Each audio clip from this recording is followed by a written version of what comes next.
꼴도 보기 싫으니까 빨리 꺼져. 시도 못 받는 년이 이 집에서 밥이나 축내고 있었어. 시어머니가 제 캐리어를 발로 걷어차며 소리를 질렀습니다. 그 옆에서 불룩한 배를 감싸 안은 상간녀가 입꼬리를 올리며 킥킥 웃었습니다. 남편은 소파에 앉은 채 고개도 돌리지 않았습니다. 그날 저는 위자료 한 푼 없이 맨몸으로 쫓겨났습니다. 2년 뒤 그들은 저에게 돌잔치 초대장을 보내왔습니다. 식대를 전액 내놓으라는 전화와 함께 저는 웃으며 대답했습니다. 알겠다고, 아주 확실하게 계산해주겠다고. 그 돌잔치가 지옥으로 변할 줄은 그들은 꿈에도 몰랐습니다. 오늘의 사연 시작합니다.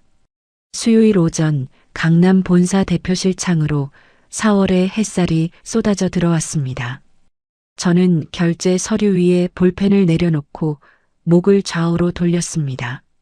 전국 신계 가맹점의 매출 보고서, 신규 출점 계획서, 식자재 납품 계약서까지 오전 내내 쉴 틈 없이 도장을 찍어댔더니 손목이 뻣뻣하게 굳어 있었습니다. 그때 비서실장 김민지가 노크도 없이 문을 열고 들어왔습니다. 민지는 양손에 우편물 묶음을 안고 있었는데 그 위에 유독 눈에 띄는 두툼한 금박 봉투 하나가 올려져 있었습니다. 대표님, 오전 우편물인데요. 이건 좀 특이해서 따로 뺐어요. 민지가 금박 봉투를 제 책상 한가운데에 내려놓으며 말했습니다. 저는 봉투를 집어들었습니다. 반짝이는 금색 테두리 안에 빼곡한 한글이 인쇄되어 있었습니다. 박준서 첫 돌잔치에 귀한 걸음을 해주시면 감사하겠습니다. 봉투를 뜯자 안에는 초대장과 함께 작은 카드가 한 장 더 들어 있었습니다. 장소는 서울 시내 최고급 5성급 호텔의 VIP 연회장. 날짜는 이번 주 토요일이었습니다.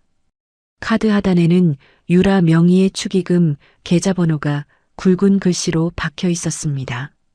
박준서, 민호와 유라 사이에서 태어난 아이 시어머니가 입에 달고 살던 귀한 장손의 이름이었습니다. 2년 전 시어머니는 제가 아이를 갖지 못한다는 이유 하나로 저를 짐승 취급했습니다.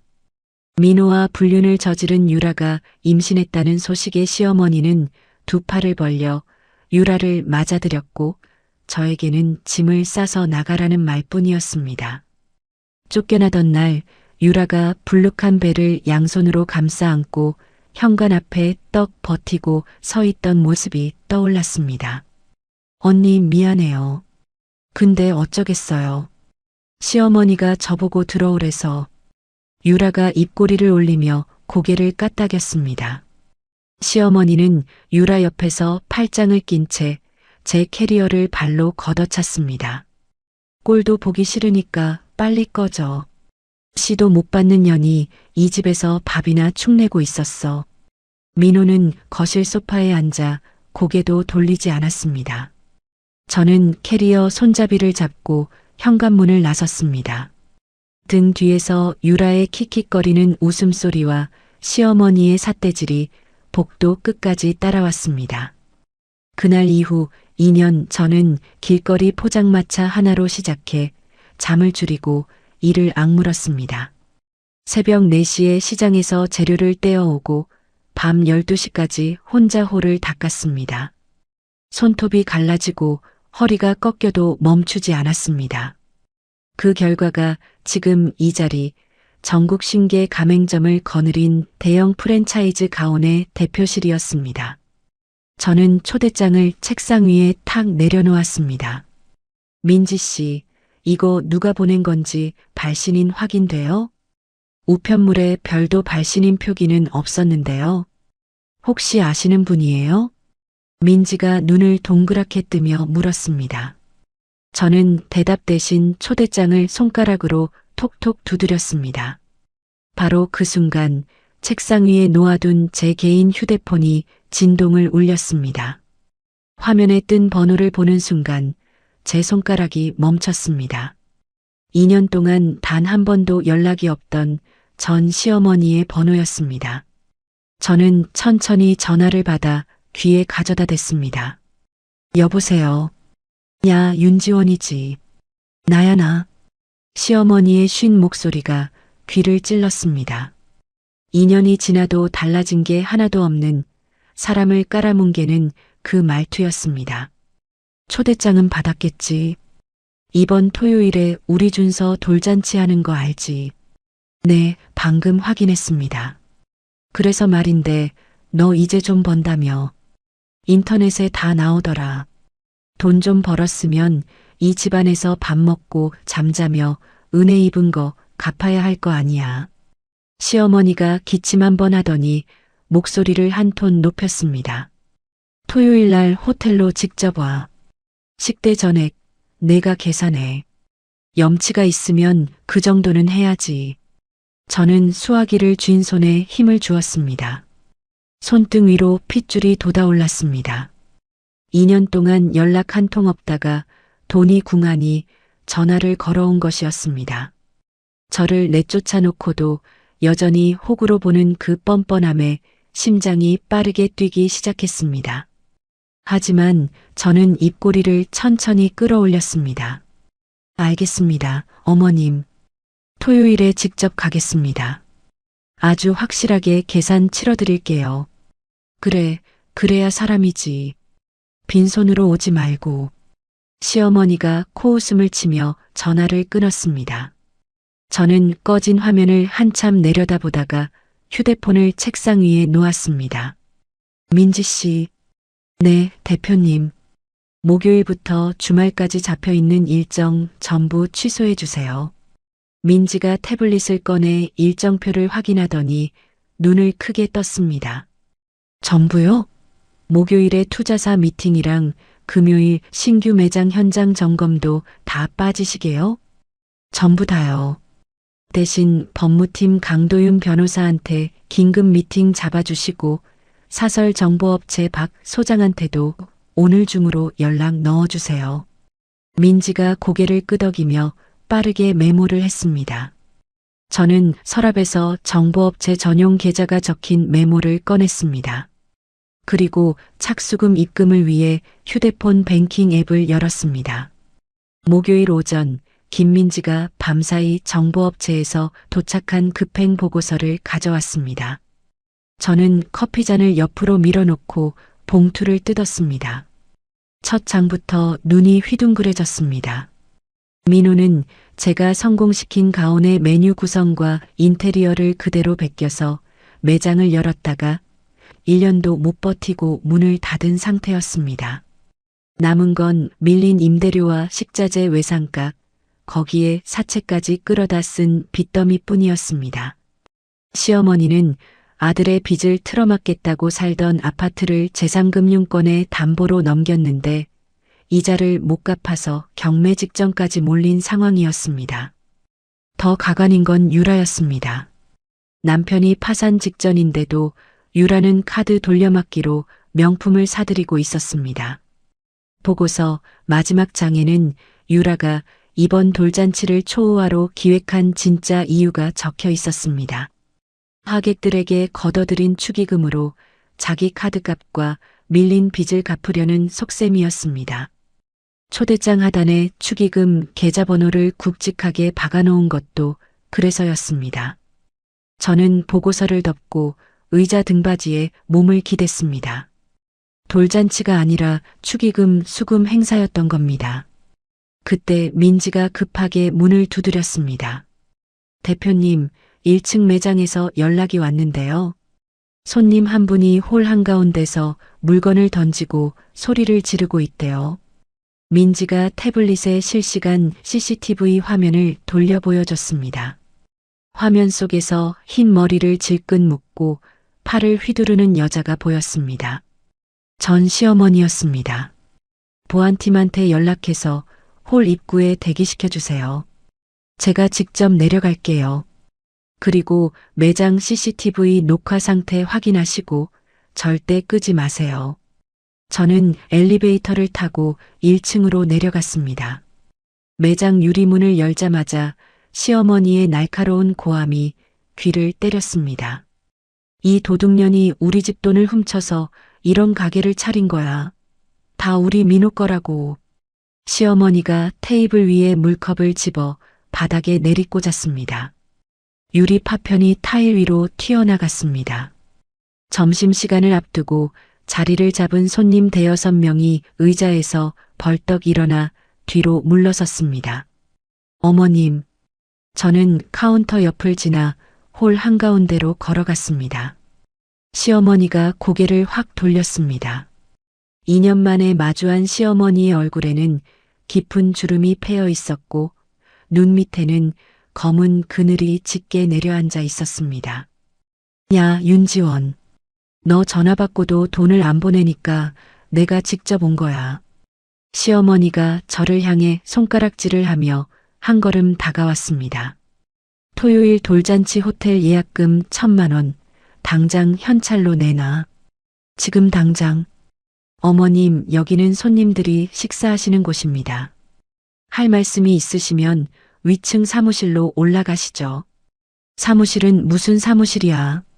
시어머니가 옆에 있던 메뉴판 꼬지를 손으로 쓸어 바닥에 떨어뜨렸습니다. 철제 꼬지가 타일 바닥에 부딪혀 쨍그랑 소리를 냈습니다. 내 아들 돈으로 장사 배워놓고 이혼하고 나서는 나 몰라라 하더니 이제 돈 좀 벌었으면 은혜를 갚아야지. 이 배은망덕한 년아. 손님들이 휴대폰을 꺼내 촬영하기 시작했습니다. 직원 2명이 시어머니에게 다가가려 했지만 저는 손을 들어 직원들을 멈춰 세웠습니다. 천장 모서리에 달린 CCTV에 빨간 불빛이 깜빡이고 있었습니다. 시어머니가 카운터 위에 냅킨 통을 집어들더니 제 발치를 향해 내던졌습니다. 냅킨이 바닥에 흩날렸습니다. 1,000만 원. 현찰로. 안 그러면 여기서 안 나가. 저는 흩어진 냅킨을 내려다보다가 고개를 들었습니다.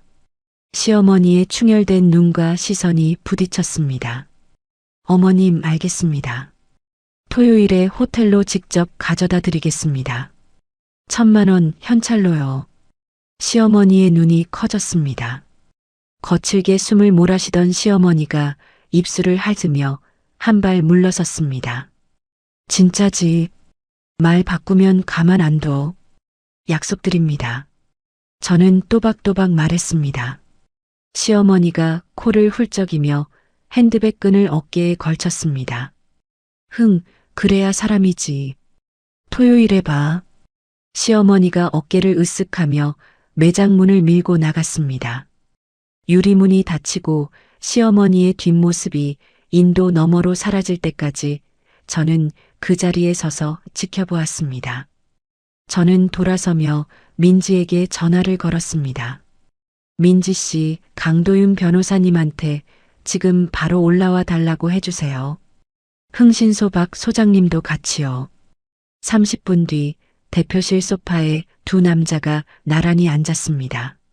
왼쪽은 깔끔한 네이비색 정장의 도윤이었고 오른쪽은 낡은 가죽 점퍼에 면도도 대충 한 박 소장이었습니다. 도윤이 제가 건넨 정보업체 보고서를 훑어보며 입을 열었습니다. 파산 직전이네요. 이 상태에서 5성급 호텔 돌잔치를 여는 건 축의금을 끌어모으려는 수밖에 없습니다. 도윤 씨, 저는 단순히 망신을 주려는 게 아니에요. 저는 초대장 위에 인쇄된 박준서 첫 돌잔치라는 글씨를 손가락으로 짚었습니다. 시어머니가 목숨보다 소중하게 여기는 게 뭔지 아시죠? 귀한 장손. 그 타이틀 자체를 무너뜨릴 거예요. 도윤이 안경 너머로 저를 가만히 들여다보았습니다. 아이의 친부가 민호가 아닐 수도 있다고 보시는 겁니까? 확인하려는 겁니다. 박 소장님. 저는 소파 맞은편에서 몸을 앞으로 숙이며 박 소장을 바라보았습니다. 유라라는 여자의 과거 행적을 전부 뒤져주세요. 임신 시기 전으로 어디를 다녔는지, 누구를 만났는지요. 이틀 안에 결과가 필요합니다. 저는 미리 준비해둔 수표 한 장을 테이블 위로 밀었습니다. 박 소장이 수표의 금액을 확인하더니 휘파람을 불 뻔한 입을 간신히 다물었습니다. 알겠습니다. 팀 전원 투입하죠. 박 소장이 수표를 점퍼 안주머니에 넣고 자리에서 일어나 나갔습니다. 대표실 문이 닫히자 도윤이 팔꿈치를 테이블에 올리며 말했습니다. 박 소장 결과가 나오는 대로 저한테도 공유해 주세요. 법적으로 쓸 수 있는 것과 없는 것을 제가 걸러드리겠습니다. 도윤이 서류 가방을 들고 문 앞에서 멈췄습니다. 고개만 돌려 저를 보며 말했습니다. 2년 전에 당하기만 하던 지원 씨 눈이 아닙니다. 지금은 그때의 저는 이미 없어요. 도윤이 고개를 끄덕이며 문을 열고 나갔습니다. 그날 자정 박 소장에게서 전화가 왔습니다. 대표님 한 건 걸렸습니다. 유라라는 여자 민호랑 결혼하기 직전까지 강남 쪽 대형 호스트바를 수시로 드나들었습니다. 제이라는 호스트한테 거액을 쏟아부었고요. 사진도 확보했습니다. 임신 시기랑 겹치나요? 정확히 겹칩니다. 그리고 하나 더요. 유라가 지금까지도 민호 명의 신용카드로 제이라는 남자의 도박 빚을 대신 갚아주고 있습니다. 둘이 만남도 끊기지 않은 겁니다. 저는 의자 팔걸이를 꽉 움켜쥐었습니다.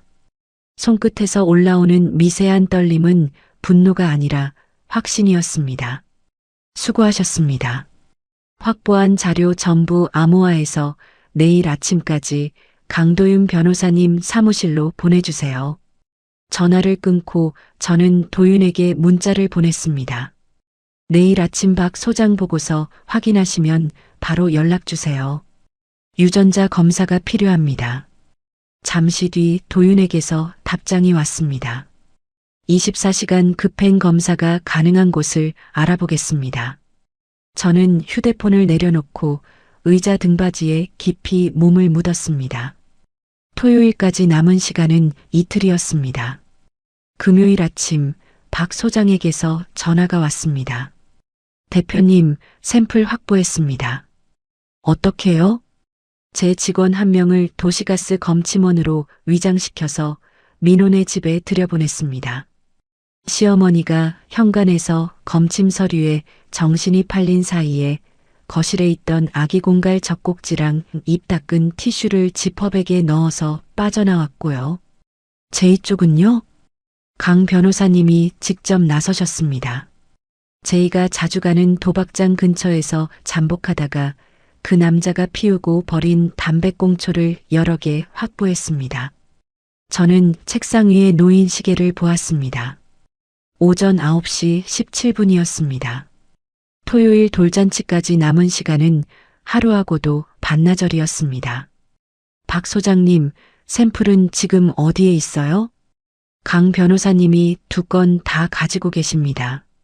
지금 검사센터로 출발한다고 하셨고요. 전화를 끊자마자 도윤에게서 문자가 왔습니다. 샘플 2건 접수 완료. VIP 24시간 급행으로 넣었습니다. 오늘 밤까지 결과 나옵니다. 저는 문자를 확인하고 휴대폰을 내려놓았습니다. 이제 할 수 있는 것은 기다리는 것뿐이었습니다. 오전 일과를 억지로 소화하며 결제 서류에 도장을 찍었지만 볼펜을 쥔 손끝이 자꾸 서류 위를 헛돌았습니다. 점심도 넘기고 오후 내내 대표실을 서성이다가 창밖이 주황빛으로 물들기 시작했습니다. 금요일 저녁 8시 42분 도윤이 대표실 문을 열고 들어왔습니다. 한 손에 암호화된 태블릿을 들고 있었습니다. 늘 차분하던 도윤의 눈빛에 미세한 떨림이 서려 있었습니다. 나왔어요? 나왔습니다. 도윤이 태블릿을 제 책상 위에 올려놓고 화면을 켰습니다. 흰 바탕 위에 검은 글씨와 숫자가 빼곡하게 적힌 유전자 검사 결과지가 떠올랐습니다. 저는 화면을 위에서 아래로 천천히 읽어 내려갔습니다. 심장이 목구멍까지 치밀어 올라왔습니다. 검사 대상자 A, 박민호의 아들 박준서. 검사 대상자 B, 호스트 J. 민호와 아기의 친자 확률 0%, 제이와 아기의 친자 확률 99.9%. 결과지 하단에 붉은색 직인이 선명하게 찍혀 있었습니다. 저는 태블릿 화면에서 눈을 떼지 못한 채 의자 팔걸이를 움켜쥐었습니다. 0%? 네. 민호 씨와 아이 사이에 혈연 관계가 없다는 뜻입니다. 반대로 제이라는 남자와는 99.9% 친부로 확정입니다. 도윤이 태블릿 옆에 서서 팔짱을 낀 채 말했습니다. 시어머니가 저를 내쫓으면서까지 끌어안은 귀한 장손.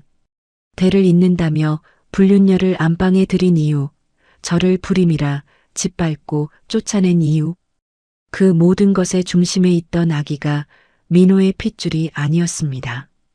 유라가 호스트바에서 만든 다른 남자의 아이였습니다. 저는 천천히 숨을 내쉬었습니다. 가슴속에서 뜨거운 것이 치밀어 올랐지만 저는 이를 악물고 삼켜버렸습니다. 도윤 씨, 이것만으로는 부족해요. 그래서 하나 더 가져왔습니다. 도윤이 태블릿 화면을 넘겼습니다. 금융거래 내역서가 떠올랐습니다. 유라가 민호 명의로 몰래 대출을 받아서 제2의 대포 통장으로 수억 원을 보냈습니다.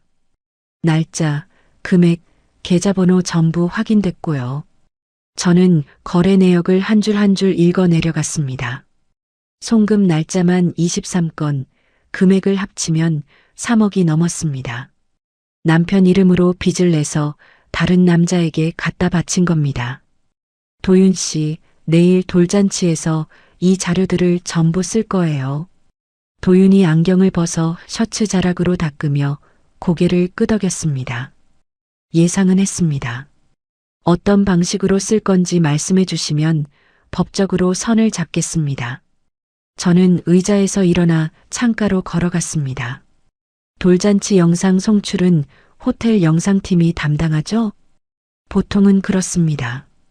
그 영상팀 직원을 한 명 만나야 해요. 유라가 준비한 아기 성장 동영상 대신 제가 만든 영상을 틀 거예요. 저는 돌아서서 도윤을 마주 보았습니다.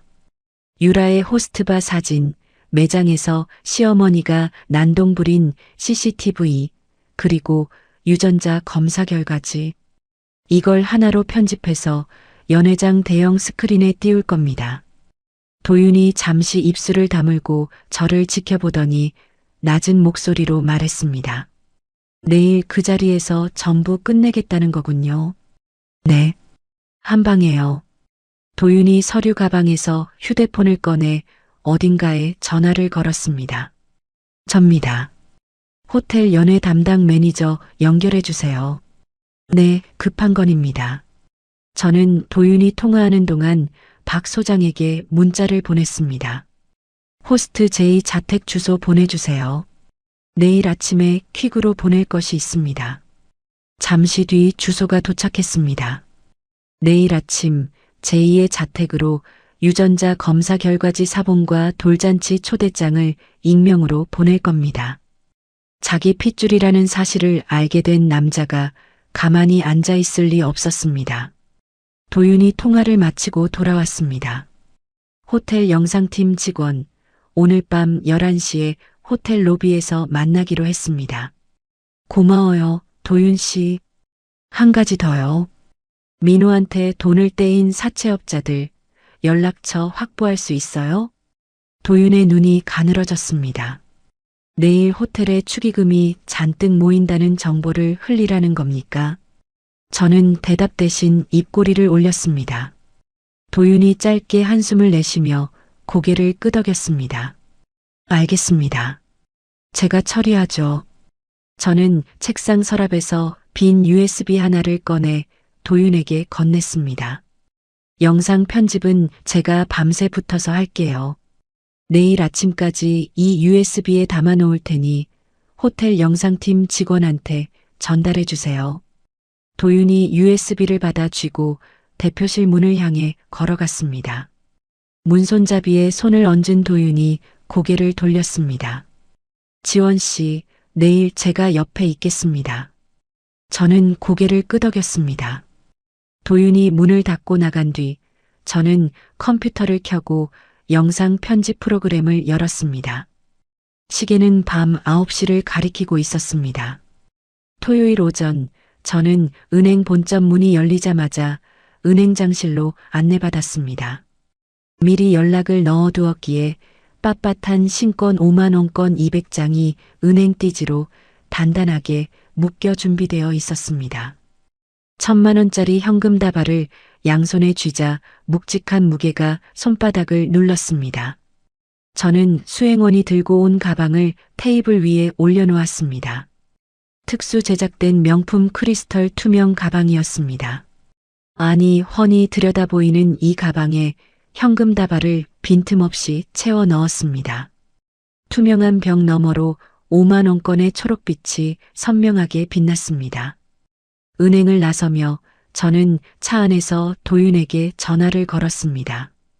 도윤 씨, USB 전달은 됐어요? 새벽에 영상팀 직원한테 직접 건넸습니다.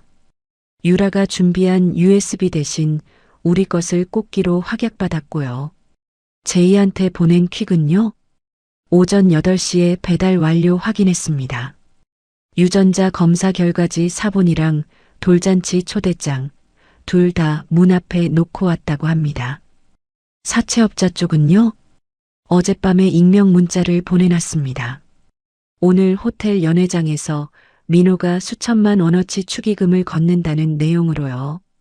저는 창밖으로 스쳐 지나가는 거리를 바라보며 고개를 끄덕였습니다. 고마워요. 호텔에서 봐요. 오후 2시 호텔에 도착한 저는 최고층 VIP 특실로 올라갔습니다. 전날 통째로 빌려둔 스위트룸에서 도윤이 먼저 와 노트북을 펼쳐놓고 있었습니다. 연회장에 하객들이 모이기 시작했습니다. 유라가 입구에서 축의금 봉투를 직접 챙기고 있고 민호는 시어머니랑 단상 옆에 서 있네요. 도윤이 노트북 화면을 돌려 보여줬습니다. 연회장 내부 화면이었습니다. 유라가 하객들에게 연신 허리를 숙이며 봉투를 받아 챙기고 있었고 민호는 양복을 입고 있었지만 어깨가 축 처져 있었습니다.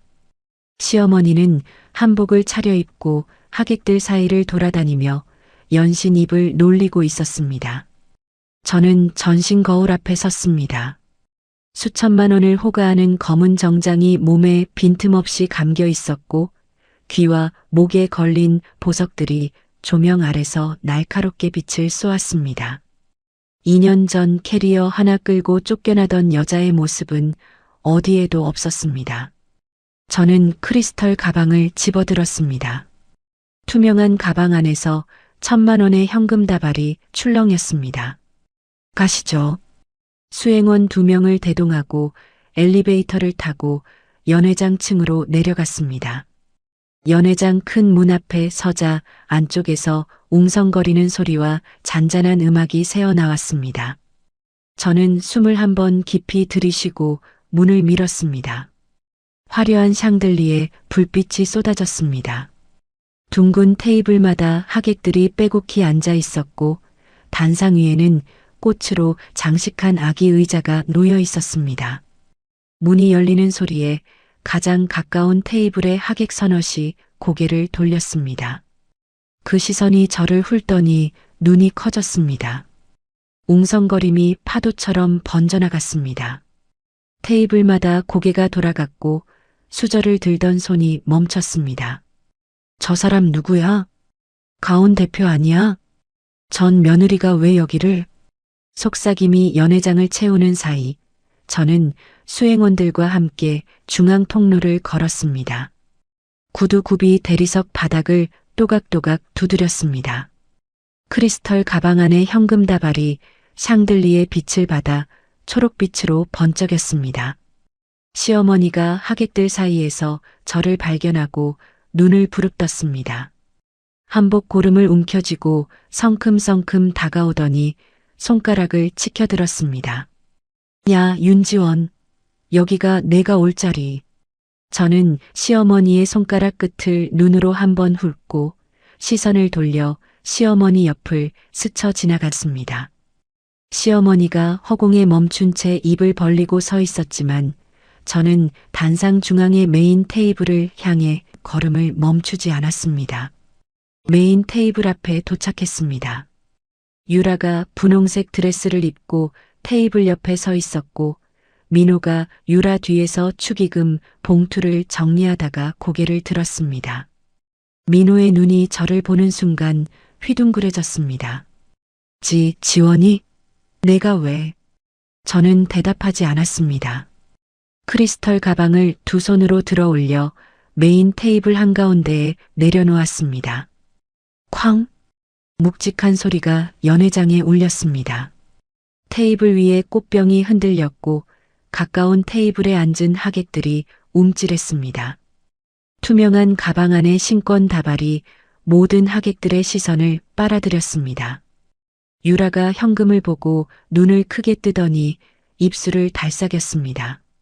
이게 약속한 1,000만 원이에요. 저는 유라와 민호를 번갈아 보며 가볍게 목례를 건넸습니다. 그리고 돌아서서 단상 옆 VIP석 의자에 다리를 꼬고 앉았습니다. 연회장이 술렁였습니다. 하객들이 수군거리는 소리가 홀 전체를 채웠고 시어머니가 뒤늦게 단상으로 달려와 민호의 팔을 잡아 끌며 뭐라 소곤거렸습니다. 유라가 얼굴을 붉힌 채 마이크를 집어들었습니다. 떨리는 목소리로 하객들에게 웃어 보이려 애쓰며 말했습니다. 자, 잠깐 소란스러웠죠. 지금부터 우리 준서의 성장 동영상을 보여드릴게요. 조명 부탁드립니다. 유라가 연회장 뒤쪽 조명 부스를 향해 손을 흔들었습니다. 매수된 영상팀 직원이 고개를 끄덕이는 게 보였습니다. 연회장의 조명이 천천히 어두워졌습니다. 단상 뒤 거대한 스크린에 불이 들어왔습니다.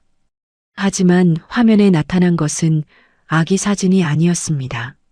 어두운 호스트바의 붉은 조명 아래 한 남자의 무릎 위에 올라앉아 지폐를 공중에 흩뿌리는 여자가 스크린 가득 비쳤습니다. 유라였습니다. 스크린 속 유라가 호스트 제이의 무릎 위에서 샴페인 잔을 들어 올리며 웃고 있었습니다. 테이블 위에는 돈다발이 흩어져 있었고 제이가 유라의 허리를 감싼 채 카메라를 향해 V를 그리고 있었습니다. 연회장이 순식간에 얼어붙었습니다. 마이크를 쥔 유라의 손이 덜덜 떨리기 시작했습니다. 이게 뭐야? 이거 내가 준비한 영상이 아닌데. 유라가 조명 부스를 향해 소리를 질렀지만 영상은 멈추지 않았습니다. 장면이 바뀌었습니다. 유라와 제이가 나란히 찍은 셀카 사진이 스크린에 크게 떠올랐습니다. 사진 하단에 촬영 날짜가 선명하게 박혀 있었습니다. 하객들 사이에서 웅성거림이 터져 나왔습니다. 저거 유라 아냐? 호스트바잖아. 저 남자 누구야? 날짜 좀 봐. 결혼하기 직전이잖아. 수군거림이 걷잡을 수 없이 커져갔습니다. 민호가 단상 위에서 스크린을 올려다보며 굳어버렸습니다. 양복 주머니에 넣었던 손이 빠져나와 허공에 멈춰 있었습니다. 그때 스피커에서 여자의 목소리가 울려 퍼졌습니다. 유라의 육성이었습니다. 우리 바보 남편은 자기 새끼인 줄 알고 나한테 돈을 쓸어다 바치잖아. 진짜 웃겨 죽겠어. 킥킥거리는 웃음소리가 스피커를 타고 연회장 구석구석까지 퍼졌습니다. 민호의 얼굴이 하얗게 질렸습니다.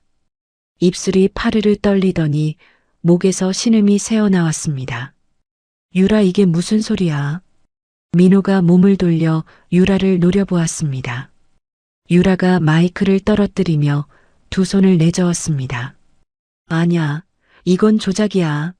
누가 일부러 만든 거라니까. 바로 그 순간 스크린이 하얀 배경으로 바뀌었습니다. 화면 가득 붉은 글씨가 떠올랐습니다.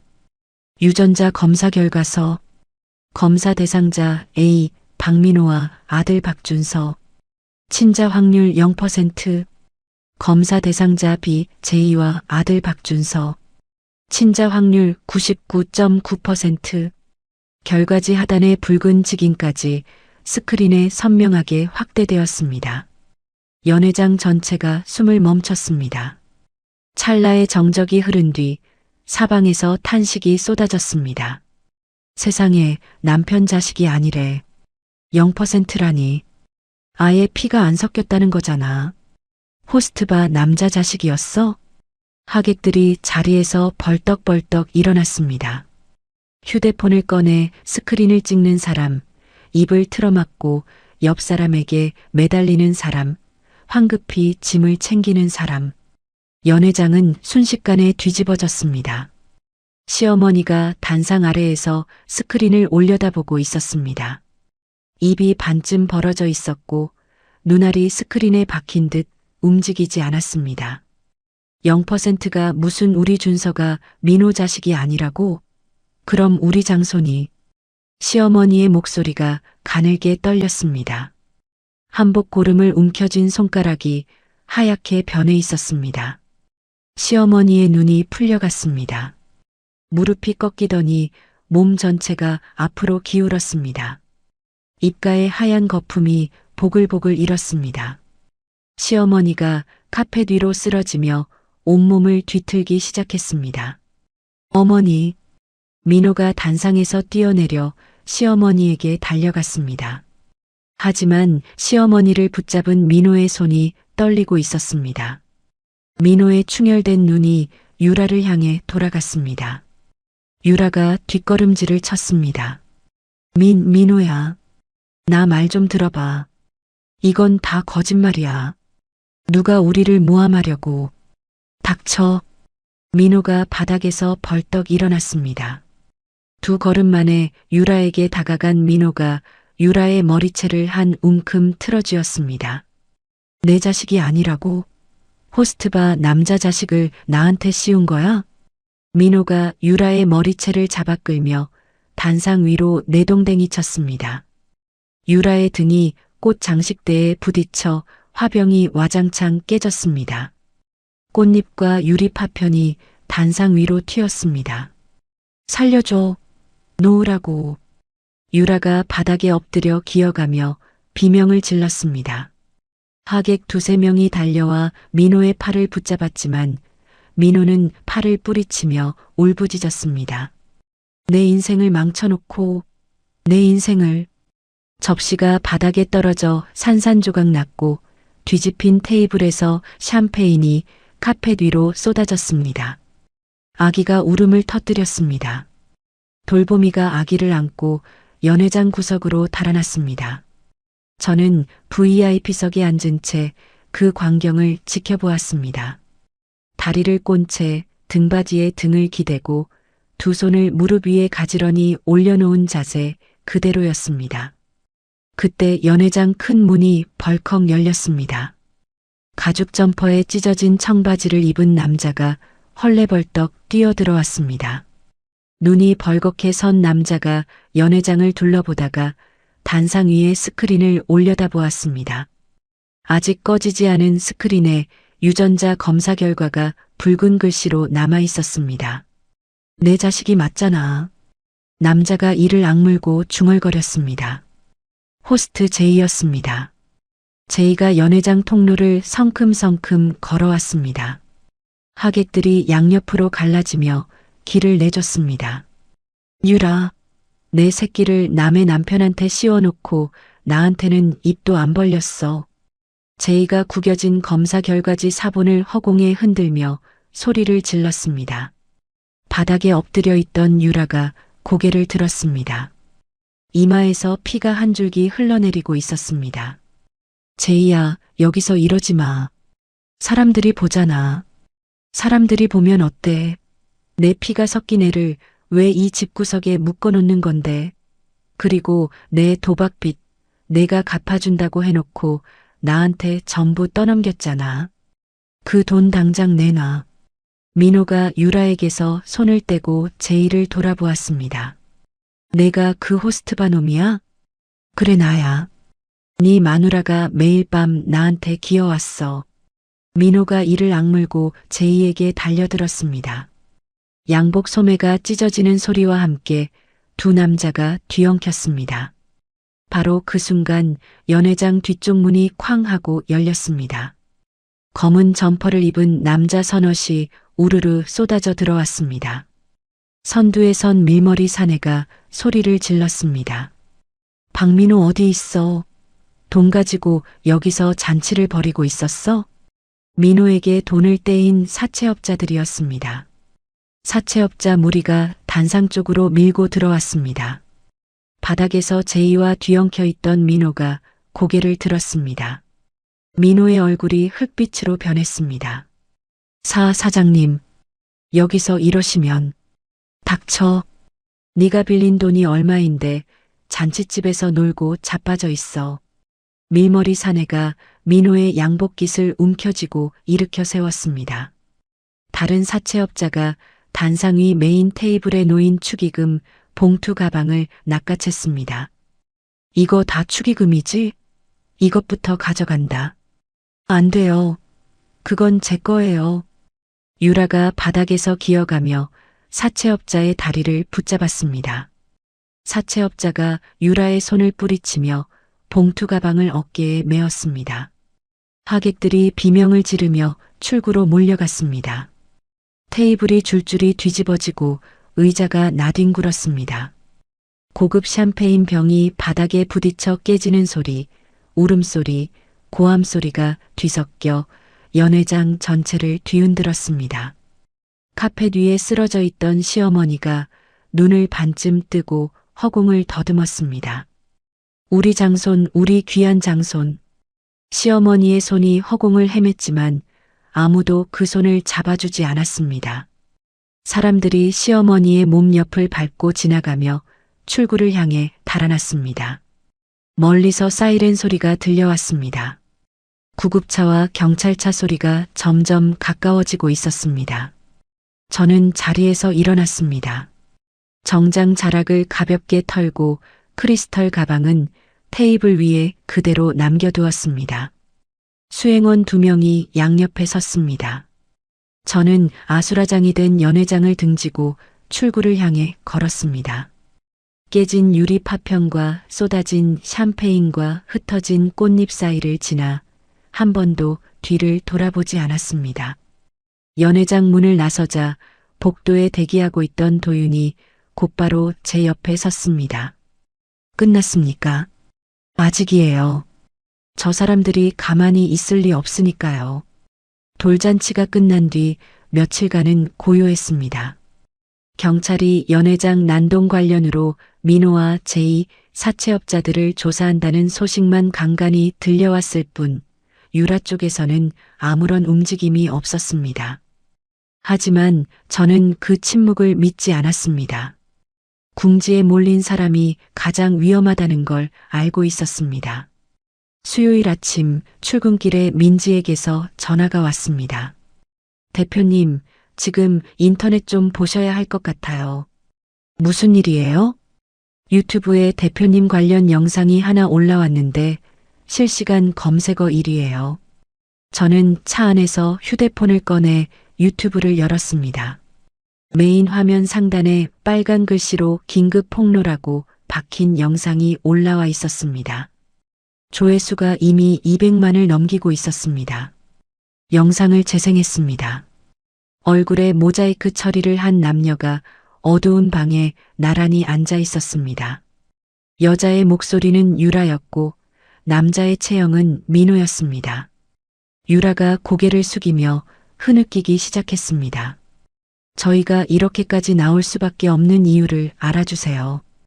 윤지원이라는 여자가 저희 가정을 파탄냈어요. 진행자의 목소리가 끼어들었습니다. 어떻게 파탄을 냈는지 구체적으로 말씀해 주시죠. 원래 저희 남편이 개발한 레시피를 그 여자가 통째로 훔쳐갔어요. 그걸로 가온이라는 회사를 세운 거예요. 민호가 옆에서 주먹을 불끈 쥐며 말했습니다. 맞아요. 제가 몇 년을 고생해서 만든 레시피인데 이혼하면서 전부 가져가 버렸어요. 유라가 눈물을 닦는 신용을 하며 목소리를 높였습니다. 그것도 모자라서 저희 아들 돌잔치에 조직폭력배를 보내서 잔치를 엉망으로 만들었어요. 시어머니가 쓰러져서 병원에 실려갔는데 그 여자는 구경만 하고 있었다고요. 저는 영상을 멈췄습니다. 손가락 끝이 차가워지고 있었습니다. 회사에 도착하자마자 민지가 복도에서 뛰어왔습니다. 대표님, 영상 댓글에 불매운동하자는 글이 수천 개 달렸고 벌써 가맹점 몇 군데에서 항의 전화가 오고 있어요. 주가는요? 개장하자마자 떨어지기 시작했어요. 저는 대표실로 들어가 컴퓨터를 켰습니다. 온라인 커뮤니티마다 제 이름이 도배되어 있었습니다. 가온 대표 윤지원, 남편 레시피 훔친 도둑년, 돌잔치에 조폭 보낸 여자, 가온 불매 운동 동참합니다. 진실 확인 없이 퍼져나간 글이 눈덩이처럼 불어나고 있었습니다. 오후가 되자 고객센터 전화기가 쉴 틈 없이 울렸고 직원들이 수화기를 들 때마다 욕설이 쏟아졌습니다. 매출이 시간 단위로 곤두박질 쳤습니다. 저녁 무렵 본사 로비가 시끄러워졌습니다. 대표님, 가맹점주 대표들이 로비에 모여서 시위를 시작했어요. 당장 해명하라고요. 저는 창가에 서서 아래를 내려다보았습니다. 정문 앞에는 개인 방송 카메라를 든 유튜버 대여섯 명이 진을 치고 있었고 출근하는 직원들의 길을 막아서며 마이크를 들이밀고 있었습니다. 민지 씨, 지금부터 본사 출입 전면 통제해 주세요. 정문 뒷문 전부 보안 요원 배치하고 외부인 출입 일절 차단이요. 네, 대표님. 그리고 강도윤 변호사님한테 지금 바로 상황실로 와달라고 연락해 주세요. 민지가 나간 뒤 저는 블라인드를 내렸습니다. 밖에서 들려오는 고함 소리와 카메라 셔터 소리가 블라인드 너머로 스며들었습니다. 10분 뒤 도윤이 서류 가방을 들고 상황실에 들어왔습니다. 영상 확인했습니다. 선수를 쳤네요. 도윤 씨, 저 영상 뒤에 돈이 움직였을 거예요. 유라가 남은 명품을 팔아서 유튜버한테 건넸을 가능성이 높아요. 도윤이 의자에 앉으며 서류 가방에서 노트북을 꺼냈습니다. 같은 생각입니다. 유튜버의 자금 흐름을 추적하면 유라와의 거래 내역이 나올 겁니다. 그리고 레시피 도용 주장도 뒤집을 수 있어요. 어떻게요? 지원 씨가 가온 메뉴를 개발할 때 레시피를 제공한 요리 연구가들이 있잖아요. 그분들에게서 합법적으로 권리를 넘겨받은 공증 서류가 남아 있습니다. 반대로 민호는 지원 씨 브랜드를 표절했다가 회사 공금까지 횡령한 전력이 있고 검찰에 넘겨진 기록도 있어요. 저는 도윤을 마주보며 고개를 끄덕였습니다. 전부 끌어모아 주세요. 유튜버 자금 추적, 레시피 공증 서류, 민호 횡령 기록. 하나도 빠짐없이요. 도윤이 노트북을 두드리며 말했습니다. 이틀이면 충분합니다. 저는 상황실 벽에 걸린 시계를 올려다보았습니다. 밖에서는 가맹점주들의 구호 소리가 점점 커지고 있었습니다. 이틀 안에 끝내주세요, 도윤 씨. 이번에는 저 사람들이 다시는 일어서지 못하게 만들 거예요. 도윤이 노트북에서 눈을 떼고 저를 올려다보았습니다. 제가 칼을 갈아드리겠습니다. 지원 씨는 내리치기만 하면 됩니다. 이틀 동안 잠을 제대로 자지 못했습니다. 본사 앞 시위는 날이 갈수록 거세졌고 매출은 바닥을 향해 곤두박질 치고 있었습니다. 가맹점주들의 항해 전화가 하루에 수백 통씩 쏟아졌습니다. 하지만 도윤은 약속을 지켰습니다.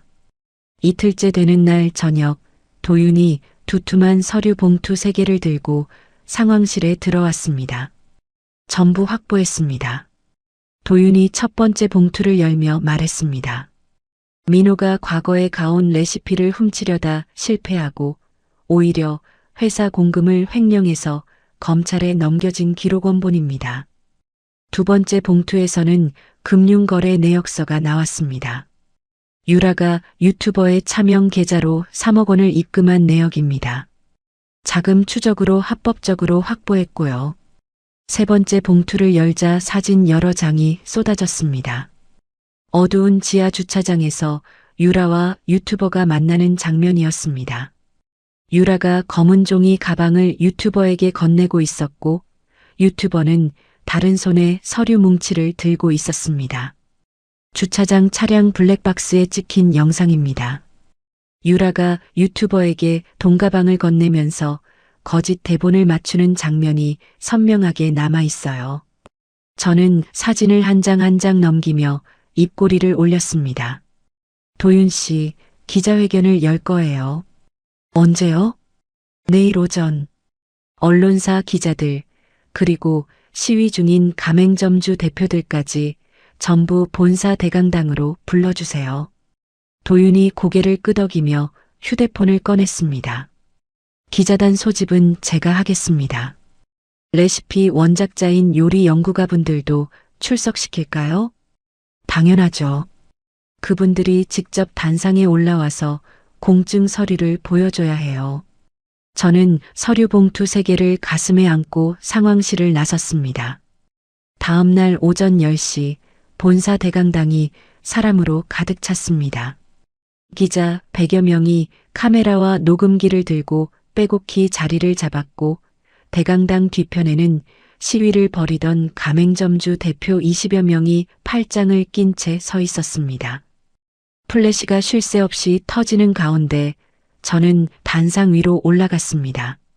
먼저 이 자리에 와주신 기자분들과 가맹점주 대표님들께 감사드립니다. 저는 마이크를 잡고 대강당을 한번 둘러보았습니다. 며칠 전 유튜브에 올라온 영상에서 전 남편 박민호가 가온의 레시피를 개발했고 제가 그것을 훔쳤다는 주장이 나왔습니다. 지금부터 그 주장이 얼마나 터무니없는 거짓말인지 직접 보여드리겠습니다.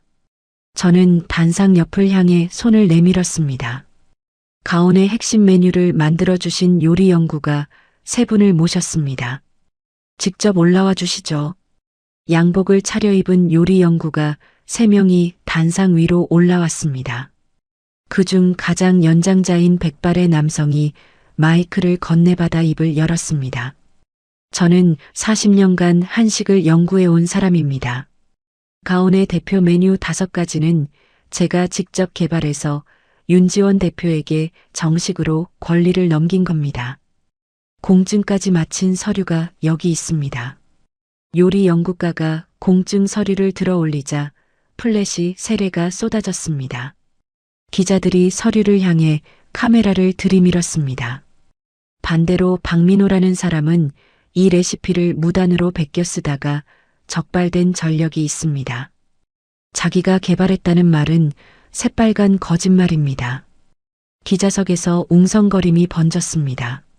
저는 요리 연구가에게 목례를 건네고 마이크를 넘겨받았습니다. 다음은 저희 법무 담당 강도윤 변호사가 추가 자료를 공개하겠습니다. 도윤이 단상 위로 올라와 대형 스크린 앞에 섰습니다. 스크린에 민호의 과거 횡령 기록이 떠올랐습니다. 박민호는 과거 가온 프랜차이즈의 레시피를 훔치려다 실패했고 회사 공금까지 횡령한 혐의로 검찰에 넘겨진 기록이 있습니다. 도윤이 리모컨을 눌러 화면을 바꿨습니다. 유라가 유튜버의 차명 계좌로 3억 원을 입금한 금융거래 내역이 스크린에 떠올랐습니다. 이번 가짜 영상을 제작한 유튜버의 차명 계좌로 최유라가 3억 원을 입금한 내역입니다. 날짜와 금액이 명확하게 확인됩니다. 기자들이 일제히 펜을 놀리기 시작했습니다. 가맹점주 대표들의 팔짱이 하나둘 풀리고 있었습니다. 도윤이 다시 리모컨을 눌렀습니다. 스크린의 어두운 지하 주차장 영상이 재생되기 시작했습니다. 유라가 검은 종이 가방을 유튜버에게 건네고 있었고 유튜버가 가방을 열어 안에 돈다발을 확인하는 장면이 선명하게 잡혔습니다. 두 사람이 서류를 펼쳐놓고 머리를 맞대며 대본을 맞추는 모습까지 고스란히 담겨 있었습니다. 차량 블랙박스에 녹화된 영상입니다. 최유라와 유튜버가 돈을 주고받으며 거짓 대본을 짜는 장면이 전부 찍혀 있습니다. 대강당이 술렁였습니다. 기자 한 명이 자리에서 벌떡 일어나 소리쳤습니다. 그러면 그 폭로 영상이 전부 돈을 주고 만든 조작이라는 겁니까? 맞습니다. 처음부터 끝까지 돈으로 사서 만든 가짜입니다. 도윤이 또박또박 대답했습니다. 대강당 뒤편에서 가맹점주 한 명이 두 손으로 얼굴을 감쌌습니다. 저는 도윤에게서 마이크를 넘겨받고 단상 중앙에 섰습니다. 저는 오늘부로 박민호, 최유라 그리고 해당 유튜버를 거짓 사실 퍼뜨리기, 업무방해, 특수공갈 혐의로 형사 고소했습니다. 동시에 수백억 원 규모의 손해배상 청구 소송도 접수했습니다. 플래시가 폭풍처럼 터졌습니다. 기자들이 일제히 손을 들었습니다. 바로 그 순간 대강당 뒤쪽에서 민지가 뛰어들어왔습니다. 민지가 태블릿을 들고 단상 앞까지 달려와 저에게 화면을 보여줬습니다. 속보 알림이 떠 있었습니다. 대표님, 지금 그 유튜버가 해외로 도망치려다 공항에서 잡혔대요. 출국 금지가 걸려서 발이 묶였다고요. 저는 태블릿 화면을 기자들을 향해 돌렸습니다. 보시다시피 가짜 영상을 만든 유튜버가 방금 공항에서 출국 금지에 걸렸습니다. 대강당이 한순간 조용해졌다가 곧 여기저기서 탄성이 터져 나왔습니다. 속보 화면에는 공항 출국장에서 분노한 빚쟁이들과 피해 가맹점주들에게 둘러싸여 멱살을 잡히는 유튜버의 모습이 생중계되고 있었습니다. 기자회견이 실시간으로 뉴스에 송출되면서 대강당 분위기가 완전히 뒤집어졌습니다. 저를 향하던 의심과 분노가 사라지고 카메라 앞에서 고개를 끄덕이는 기자들의 표정이 달라져 있었습니다. 뒤편에 서 있던 가맹점주 대표 한 명이 앞으로 나와 단상 아래에서 허리를 깊이 숙였습니다. 대표님, 저희가 확인도 안 하고 몰아세워서 죄송합니다. 괜찮습니다. 대표님들도 피해자예요. 저는 가맹점주 대표의 손을 잡아 일으켜 세웠습니다. 기자회견이 끝나자 본사 앞을 막아서던 유튜버들은 카메라를 챙겨 주랭랑을 쳤습니다. 시위를 벌이던 가맹점주들은 본사 로비에서 직원들에게 고개를 숙이며 생업으로 돌아갔습니다. 대강당을 나서자 복도에 쏟아지는 카메라 플래시 사이로 도윤이 제 옆에 나란히 걸었습니다. 서류 가방을 단단히 쥔 도윤의 옆모습이 눈에 들어왔습니다. 도윤 씨, 네, 고마워요. 도윤이 고개를 살짝 돌려 저를 보며 입꼬리를 올렸습니다. 아직 끝난 게 아닙니다. 재판이 남았으니까요. 기자회견 이후 6개월이 흘렀습니다. 기자회견 다음 날부터 온라인 커뮤니티의 분위기가 완전히 뒤집어졌습니다. 저를 향하던 욕설과 불매운동은 하루아침에 사라졌고 가맹점마다 물건을 싹쓸이하는 응원 소비가 이어졌습니다. 매출은 역대 최고치를 찍었고 주가는 기자회견 전보다 2배 넘게 뛰어올랐습니다. 그리고 6개월 뒤 재판 결과가 나왔습니다. 법정에서 유라의 얼굴을 마주한 건 선고 당일이 처음이었습니다. 수갑을 찬 유라가 피고인석에 앉아 있었습니다. 반년 전 분홍색 드레스를 입고 돌잔치 마이크를 잡던 여자의 모습은 어디에도 없었습니다. 뼈만 앙상하게 남은 얼굴에 다크서클이 눈 밑까지 내려와 있었습니다. 재판장이 선고문을 읽기 시작했습니다. 피고인 최유라에게 징역 3년을 선고합니다. 유라가 피고인석에서 고개를 떨구었습니다. 어깨가 들썩이며 흐느끼는 소리가 새어나왔지만 방청석에서 동정하는 사람은 아무도 없었습니다. 유라에게 돈을 받고 가짜 영상을 만든 유튜버도 같은 날 유죄 판결을 받았습니다. 채널은 영구 삭제되었고 피해 가맹점주들이 낸 수백억 원의 손해배상 소송에 휘말려 완전히 파산했습니다. 법정을 나서는데 도윤이 서류 가방을 들고 뒤따라왔습니다. 민호 쪽 소식도 들어왔습니다. 어떻게 됐어요? 손해배상 판결을 감당하지 못하고 정가자 신분으로 일용직을 전전하고 있답니다. 도윤이 걸음을 멈추고 저를 바라보았습니다. 그리고 하나 더요. 민호가 아기에 대한 친생자 부인 소송을 포기했습니다. 변호사를 선임할 돈이 없어서요. 저는 법원 계단에 멈춰섰습니다. 그러면 민호가 법적으로 제2 아들의 아버지로 남는 거예요? 네. 매달 일당에서 양육비가 강제로 빠져나갑니다. 남의 자식 양육비를 평생 내야 하는 겁니다. 저는 하늘을 올려다보았습니다. 맑은 가을 하늘이 법원 건물 위로 넓게 펼쳐져 있었습니다. 시어머니는요? 집이 경매로 넘어가서 길거리로 나앉았고 치매 증상이 심해져서 무료 급식소를 전전하고 있다고 합니다. 지나가는 아이들만 보면 장손이라 부르며 매달린답니다. 저는 아무 말 없이 계단을 내려갔습니다. 2년 전 현관 앞에서 제 캐리어를 발로 걷어차던 시어머니의 모습이 스쳐 지나갔습니다. 가슴 한쪽이 먹먹했지만 눈물은 나오지 않았습니다.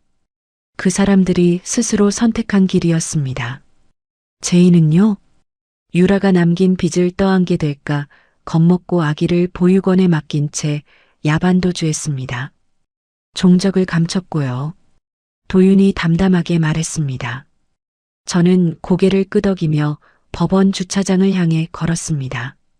서로를 속이고 이용하던 사람들의 끝은 하나같이 비참했습니다. 귀한 장손이라 떠들던 아기는 보육원에 버려졌고 장손에 목숨을 걸던 시어머니는 남의 아이에게 매달리며 길거리를 헤매고 있었습니다.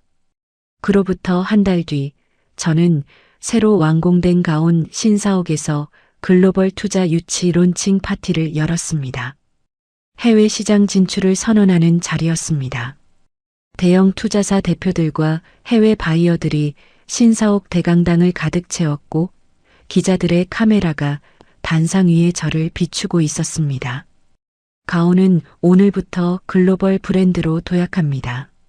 저를 믿고 함께해 주신 가맹점주분들과 직원분들 그리고 고객분들께 진심으로 감사드립니다. 박수가 쏟아졌습니다. 단상에서 내려온 저를 도윤이 맞이했습니다. 오늘 도윤은 정장 대신 가온 본사 임원 명찰을 달고 있었습니다. 도윤은 한 달 전 자신이 몸담았던 로펌 대표직을 내려놓았습니다.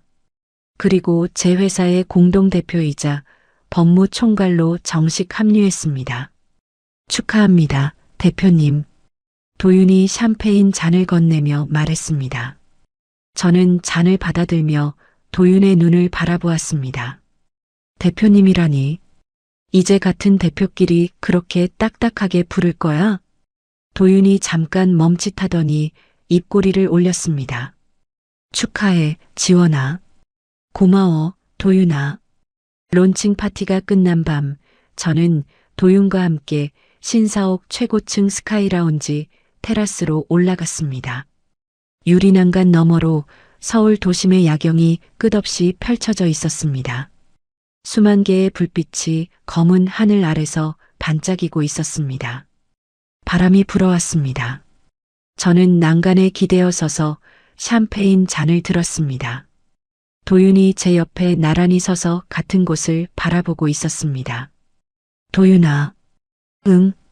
2년 전에 빗속에서 캐리어 하나 끌고 나오던 날 다시는 누구한테 밟히는 사람이 되지 않겠다고 다짐했어.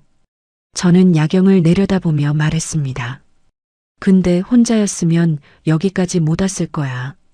도윤이 고개를 돌려 저를 바라보았습니다. 도윤의 손이 난간 위에 놓인 제 손 위로 천천히 포개졌습니다. 따뜻한 온기가 손등을 타고 올라왔습니다. 앞으로도 혼자 보내지 않을 거야. 도윤이 제 손을 꼭 쥐며 말했습니다. 저는 도윤의 손을 맞잡고 샴페인 잔을 야경을 향해 들어 올렸습니다. 도윤도 잔을 들었습니다. 유리잔이 부딪히며 맑은 소리가 밤하늘에 울려 퍼졌습니다. 2년 전 빗속에서 버려졌던 윤지원은 이제 어디에도 없었습니다. 2년 전 빗속에서 캐리어 하나 끌고 쫓겨나던 여자는 눈물 대신 이를 악물었습니다. 새벽 4시에 시장 문을 두드리고 밤 12시까지 홀을 닦으며 하루하루를 버텨냈습니다. 그 끝에서 윤지원은 자신을 버린 사람들 앞에 당당히 서서 계산을 치렀습니다. 복수는 화려했지만 그 복수를 만든 건 화려함이 아니었습니다. 포장마차 앞에서 갈라진 손톱으로 국을 끓이던 새벽 허리가 꺾여도 일어서던 그 시간들이 진짜 무기였습니다. 누군가 당신을 만만하게 본다면, 무너뜨리려 든다면 기억하세요. 가장 강한 반격은 당신이 잘 사는 것입니다. 이야기를 끝까지 들어주신 분이 계시다면 잘 들었다고 댓글 하나만 남겨주세요. 감사합니다. 오늘의 사연도 끝까지 들어주신 시청자 여러분, 감사합니다. 오늘 하루도 무탈하고 행복한 하루 보내시길 바라겠습니다.